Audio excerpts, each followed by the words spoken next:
లబ్బర్ గాజులు కాపీ గాజులు రాజు ఇట్రా ఏం కావాలి పద్మ కొత్త డిజైన్లు ఏమైనా తెచ్చినావా రాజు? పాతే అమ్ముడు పోతలేవా ఇంకా కొత్త డిజైన్ ఏడ తేవాలి ఈ పాత గాజులు ఓళ్ళు కొంటారు, కొత్త కొత్త రకాల గాజులు తేవాలి గాని ఏం పాతో ఏం కొత్తో ఈ గాజులు అమ్ముకునే బదులు ఏదైనా కూలి పనికి పోయింది నయ్యం. అదేంది రాజు గట్లా అంటున్నావు? మరేం చేయాలి పద్మ 2 నెలల నుంచి ఈ గాజులే అమ్ముడు పోతలేదు ఇంకా కొత్త నుంచి తేవాలి. ఈ పాత గాజులన్నీ అమ్ముడుకోవడానికి నేను ఒక ఉపాయం చెప్పన్నా? ఉపాయమా? ఏందో చెప్పు పద్మ. మన ఊరి పంతుల దగ్గరికి పో. అగో ఉపాయం చెప్తా అని పంతుల దగ్గరకు పోమ్మంటాను. ఏహే చెప్పేదాకా అవుతలేదా పానం? ఈసారి మన ఊరికి కీడొచ్చిందని అన్నలందరూ అక్క చెల్లెల గాజులు కొనియాలని చెప్పమాను. అప్పుడు ఊరోళ్ళందరూ నీ పాత గాజులు ఎగబడి కొంటారు. మా బాగా చెప్పినావు. ఆ పంతుల దగ్గరికి పోతే నన్నే తిడతాడు.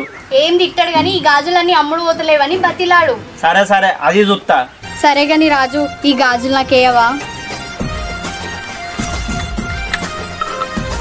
నువ్వే వేసుకో పద్మ.